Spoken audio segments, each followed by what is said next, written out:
Hello! Hi! నమస్తే అండి. Welcome back. నేను మీ నాని.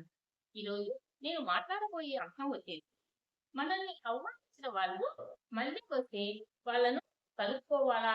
వద్దా? అనే అంశం మీద మాట్లాడబోతున్నాను.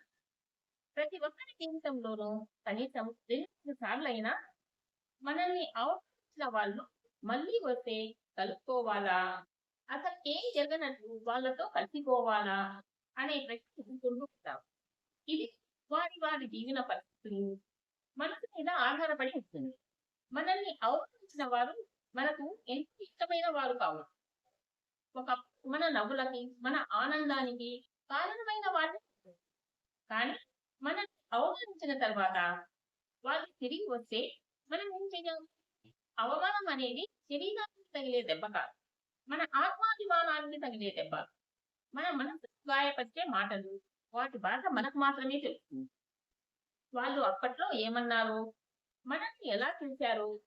మనం ఆ రోజు ఎంతగా కుమిలిపోయామో ఇవన్నీ మర్చిపోవడం అంత తేలికైన విషయం కాదు.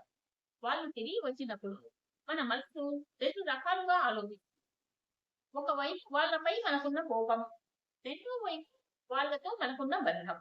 గతంలో వాళ్ళతో మనం స్నేహంగా ఉన్న రోజులు గుర్తుకు వస్తాయి. ఇప్పుడు మన నిర్ణయం గతంలో చేసిన ఏ అనుభవాలను గుర్తువేసి మళ్ళీ కలుపుకోవాలా? లేక ఆ చేదు జ్ఞాపకాలను గుర్తుంచుకొని వాళ్ళని దూరంగా ఉంచాలా? చిన్న చిన్న గొడవలైతే క్షమించవచ్చు. తిరిగి బంధాలను మెరుగుపరుచుకోవచ్చు. మీ విలువను అర్థం చేసుకోకుండా తిరిగి వస్తే ఆ కలయిక నష్టం చేస్తుందే తప్ప లాభం చేయదు. వాళ్ళను క్షమించడం అంటే వాళ్ళు చేసిన తప్పును అంగీకరించడం కాదు. మనం వారిని క్షమించవచ్చు. కానీ మన జీవితంలో మళ్ళీ అదే బాధ పునరావృతం చేసుకునే అవకాశం ఇవ్వకూడదు. ప్రతి వ్యక్తికి ఒక అవకాశం ఇవ్వవచ్చు. కానీ వారు మారినట్లు నటిస్తున్నారా? లేక వారి అవసరం వచ్చారా? అనే తేడాను గమనించాలి.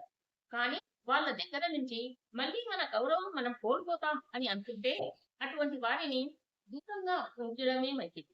వారి నుంచి మనం దూరంగా ఉండడం కూడా మంచిది. ఏ బంధమైనా మన వ్యక్తిత్వం తక్కువ చేస్తే ఆ బంధానికి తల వంచాల్సిన అవసరం లేదు. ఎవరు మనల్ని అవమానించారో వారు తిరిగి వచ్చినప్పుడు మనం తీసుకునే నిర్ణయం మన వ్యక్తిత్వానికి అద్దం పట్టినట్టు ఉంటుంది. తిరిగి వారిని జీవితంలోకి అనుమతించాలి అంటే ఆ బంధానికి పరిమితులు ఉండాలి. నిబంధనలు ఉండాలి. వాళ్ళకు ఒక అవకాశం ఇవ్వండి. కానీ గతాన్ని మీరు మర్చిపోవద్దు. బంధాలు మన జీవితంలో ఒక భాగం. కానీ మన మనశ్శాంతికి, మన గౌరవానికి అడ్డు వచ్చే బంధాలు ఎంత ప్రేమకిచ్చినా అటువంటి వారిని దూరం పెట్టడమే మంచిది. అవమానించిన వారు తిరిగి వచ్చినా మీరు వారిని తిరిగి జీవితంలోకి తీసుకుంటారా లేదా అన్నది మీ నిర్ణయం మీదే ఆధారపడి ఉన్నది. క్షమించండి. కానీ గతాన్ని మర్చిపోవద్దు. వాళ్ళను కలిసినప్పుడు మీ గౌరవం మళ్ళీ పోయేలా చేసుకోకూడదు.